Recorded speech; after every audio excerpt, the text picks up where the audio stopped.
And then that would be like 1 cup of flour, and then like a half a cup of water is in that same neighborhood. So you can do it without a scale, but a scale really is best, especially when you get into the baking and adding the other ingredients. So my dogs, I'm not sure what. So I'm going to tilt you down so you can see the scale, maybe, and we're gonna get to this. Okay, so I'm gonna turn my scale on, and I'm gonna make sure it's set to grams because I typically measure in ounces for postal purposes. So now I have it at 0 grams. Like I said, I'm gonna measure into these cups. So my cup weighs about 6 grams. So you're gonna need to 0 that because you don't want the cup weight included. And I'm just gonna start by filling a cup with my water.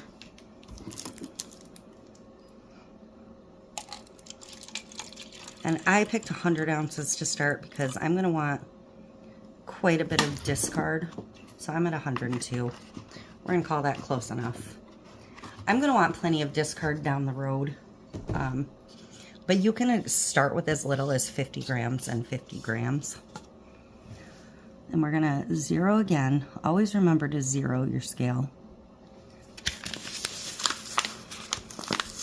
And I'm gonna measure out my flour.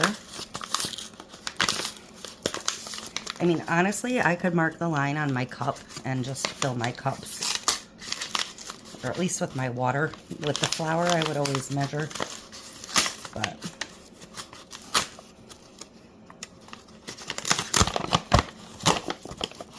so, and I don't even know what size of measuring cup I'm using to scoop with because it's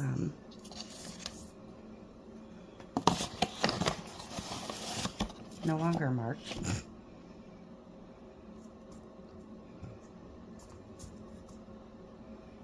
And 6.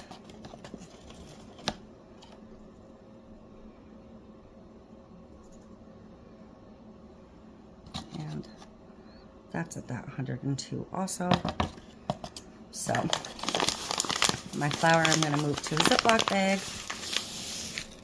for safekeeping. I'm going to shut my scale off. And then these are going to go in my jar.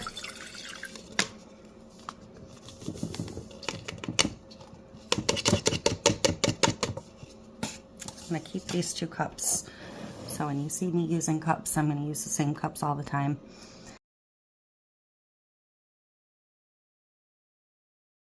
Use just a silicone spatula.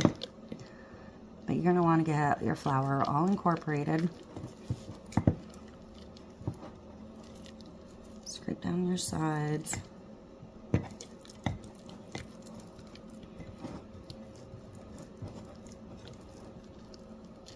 Sourdough to me has always seemed so complex compared to just a regular yeast bread. And a lot of it you can tell how your sourdough is doing by the smell. So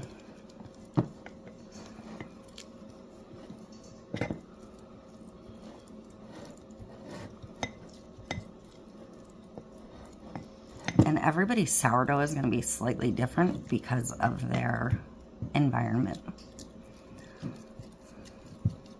If you don't want to make your own starter, you can get some discard from a friend.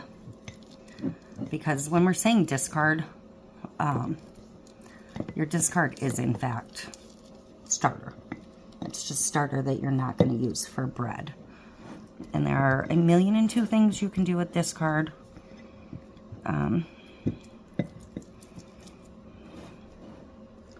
So that's it. That's all incorporated. And that'll be my starter. This feels a little dry to me, but being brand new to this, I'm just gonna let it go. So I am going to, like I said, cover my top.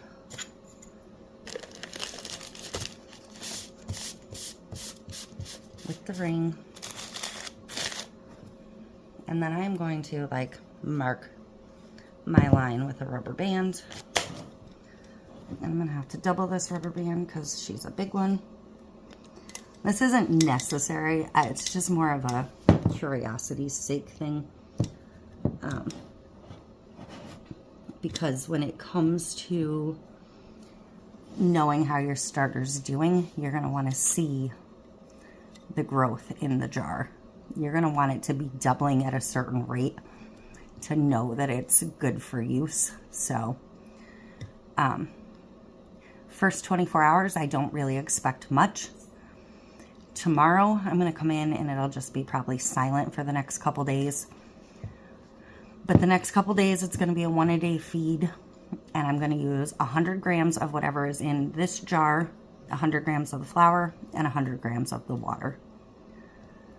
And then whatever else is extra in the jar is just gonna get tossed. So,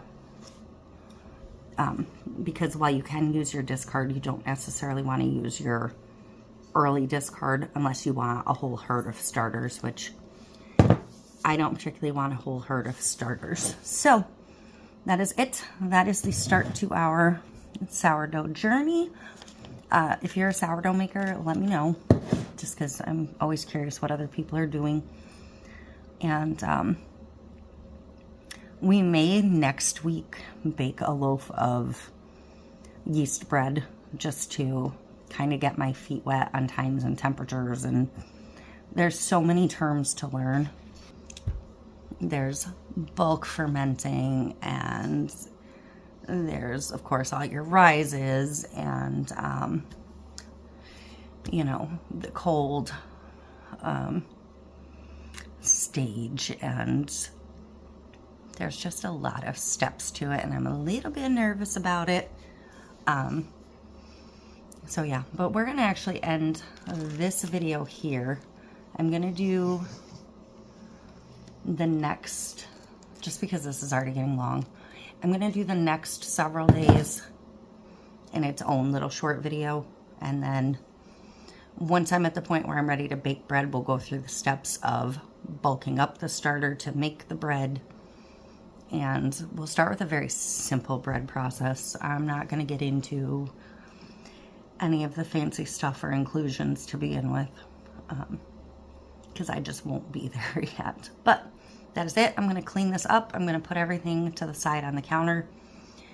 The warmer it is, the better your starter is going to do. It's probably about 73 in my house right now. It's actually a little hot for where we normally keep it, but that'll actually make my starter really happy. So, and you do want a happy starter the first couple days. So I'll be back.